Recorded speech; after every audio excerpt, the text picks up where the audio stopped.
اعوذ باللہ من الشیطان الرجیم بسم اللہ الرحمن الرحیم کل نفس ذائقۃ الموت فانما توفون اجورکم یوم القیامہ۔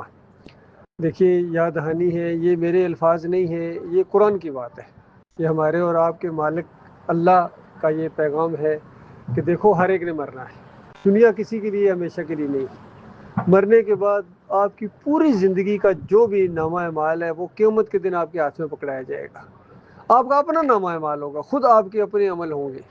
اس دن جو جہنم کی آگ سے بچایا گیا اور جنت میں داخل کیا گیا، وہ صحیح معنوں میں کامیاب ہے۔ وہ کامیاب ہے، خوش قسمت ہے، سمجھدار ہے، اللہ کی رحمت ہے اس کے اوپر، اللہ کا فضل ہے اس کے اوپر۔ اور جو اس دن ہار گیا وہ کبھی دوبارہ اس کو موقع نہیں ملے گا۔ تو کتنی سنجیدہ بات ہے۔ یہ ہے صحیح معنوں میں تبلیغ، ایمان کی تبلیغ، توحید کی تبلیغ۔ یہ تبلیغی جماعت والوں کی تبلیغ نہیں ہے، یہ تو قرآن کی تبلیغ ہے۔ وہ تو اپنے ہاتھ میں قرآن کبھی رکھتے ہی نہیں ہیں، وہ تو فضائل اعمال رکھتے ہیں۔ اور فضائل اعمال کے اندر کتنی شرکیہ واقعات ہیں کہ مردے نے ہاتھ نکال کر اونٹ کو ذبح کر دیا، مردے نے شرفیوں کی تھیلی پکڑا دی، مردے نے یہ کر دیا، سارا بڑا پڑا پڑھنے دو، آنکھیں تو کھولیں۔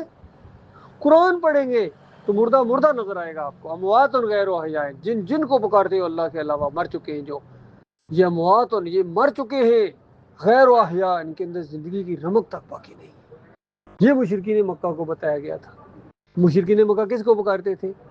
یا ابراہیم کسنی، یا لات بابا، یا منات بابا، پکارتے تھے۔ انبیاء کو پکارتے تھے، نیک لوگوں کو پکارتے تھے، مرے ہوئے لوگوں کو۔ مرنے کے بعد اللہ تعالیٰ نے ان کو بتایا کہ دیکھو، یہ زندگی میں داتا تذکیر مشکل کی حاجت روا نہیں تھے، مرنے کے بعد اب تو مر چکے، ان میں زندگی کی رمق تک باقی نہیں ہے۔ ان کے راستے پر چلو، ان کا طریقہ اختیار کرو، تب تم انبیاء کے راستے پر، جس طرح ہم ہر نماز میں پڑھتے ہیں ایاک نعبد و ایاک نستعین، اللہ کے ساتھ دو پیمان کرنے کے بعد کہتے ہیں اہدنا الصراط المستقیم صراط الذین انعمت علیہم، یا اللہ ہمیں نیک لوگوں کے راستے پر چلا، ان لوگوں کے راستے پر چلا جن پر تو نے انعام کیا۔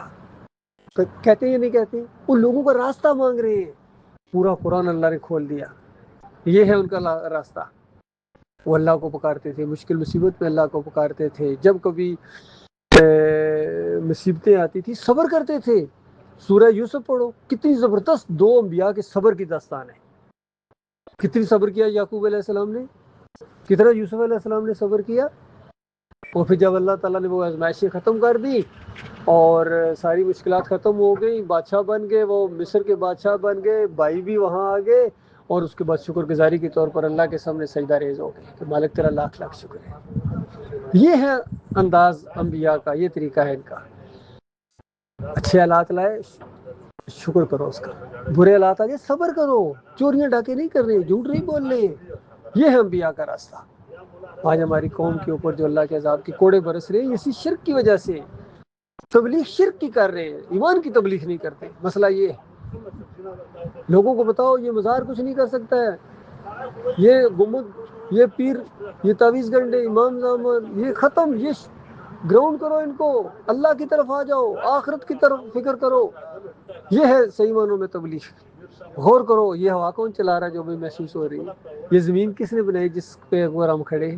یہ کاروبار کس نے چلایا آپ کا بتائیے؟ اللہ تعالیٰ، چاہے نفع دے چاہے نقصان دے، اللہ کے ہاتھ میں ہے نا۔ لیکن اگر کہیں فائدہ ہو، وہ جی 11ویں والے کی سرکار کی یہ برکتیں ہیں، تو اللہ ناراض ہوتا ہے اس سے؟ یا ہمیں تو مدینے والے نے دیا، جو ہم ان کے طفیل، ان کے صدقے مانگتے ہیں، جی تو یہ شرک ہے۔ یا علی مدد، یا رسول مدد، یا غوث مدد، یہ شرک ہے، اسی کو شرک کہتے ہیں، ناقابل معافی جرم اللہ کے۔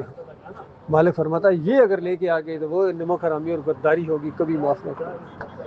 باقی چور، ڈاکو، قاتل ایک دن معاف ہو جائیں گے، بڑے بڑے گناہ گار معاف ہو جائیں گے آخر میں جا کے، اگر شرک نہیں کیا ہے تو۔ یہ ہماری بات مختصر بات ہے، درس میں آؤ گے کبھی سنو گے، وہاں بھی یہی بات ہوگی۔ آپ کے پاس آئیں گے تب بھی یہی بات، آپ ہمارے پاس آئیں گے تب بھی یہی بات۔ اس کے علاوہ ہمارے پاس کوئی بات نہیں، نہ آپ سے ووٹ مانگنے، نہ آپ سے نوٹ چندے مانگنے، نہ کوئی اور چیز ہے۔ اتنی بات ہے کہ اپنے آپ کو جہنم کی آگ سے بچا لو، آج موقع ہے۔